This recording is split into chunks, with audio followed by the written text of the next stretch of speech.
British virgin അയർലൻഡിന്റെ national ബേഡാണ് morning dove. തുറസായ സ്ഥലങ്ങൾ, റോഡിനരികിൽ, കൃഷിയിടങ്ങൾ, പാർക്കുകൾ, പിൻമുറ്റങ്ങൾ തുടങ്ങിയ തുറന്ന പ്രദേശങ്ങളിൽ കാണപ്പെടുന്നു.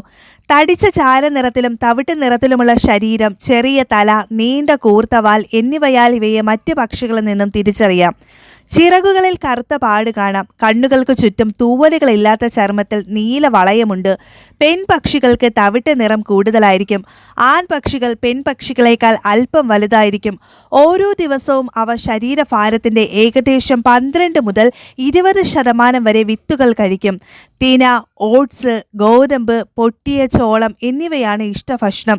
ഭക്ഷണത്തിനായി അവയ്ക്ക് 20 മൈൽ വരെ സഞ്ചരിക്കാൻ കഴിയും.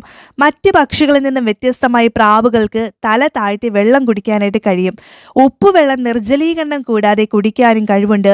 പറക്കുമ്പോൾ മണിക്കൂറിൽ 37 മുതൽ 55 മൈൽ വേഗത കൈവരിക്കാൻ കഴിയും. പറന്നുയരുമ്പോൾ ചിറകുകളിലൂടെ ഒരു വിസിൽ ശബ്ദം പുറപ്പെടുവിക്കുന്നു. ഫെബ്രുവരി മുതൽ ഒക്ടോബർ വരെയാണ് ഈ പക്ഷിയുടെ പ്രജനനകാലം. ഇണചേരൽ സമയത്ത് ജോഡികൾ ഏകഭാര്യത്വമുള്ളവയാണ്. അവയിൽ പലതും ശൈത്യകാലത്ത് ഒരുമിച്ചിരിക്കുകയും അടുത്ത വസന്തകാലത്ത് വീണ്ടും ഇണചേരുകയും ചെയ്യുന്നു. ഇണചേരുന്ന ഒരു ജോഡി കൂട് പണിയാൻ തുടങ്ങുമ്പോൾ ആൺപക്ഷി അവയ്ക്കുള്ള വസ്തുക്കൾ ശേഖരിച്ച് പെൺപക്ഷിയുടെ അടുത്തേക്ക് കൊണ്ടുവരും. തുടർന്ന് അവർ കൂട് പണിയുന്നു.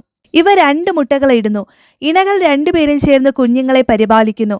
ഒരു വർഷത്തിൽ 6 കുഞ്ഞുങ്ങളെ വരെ വളർത്തുന്നതിനുള്ള കഴിവുണ്ട്. ഇവ വർഷത്തിൽ 2 തവണ ദേശാടനം ചെയ്യുന്നു. ഒന്ന് വസന്തകാലത്തും മറ്റൊന്ന് ശരത്കാലത്തും. ശരത്കാല ദേശാടന സമയത്ത് കുഞ്ഞു പ്രാവുകൾ ആദ്യം പോകും. തുടർന്ന് പെൺപക്ഷികൾ, അവസാനം ആൺപക്ഷികളും പോകുന്നു. ദേശാടനം ചെയ്യുമ്പോൾ വലിയ കൂട്ടങ്ങളായി ഇവ സഞ്ചരിക്കുന്നു.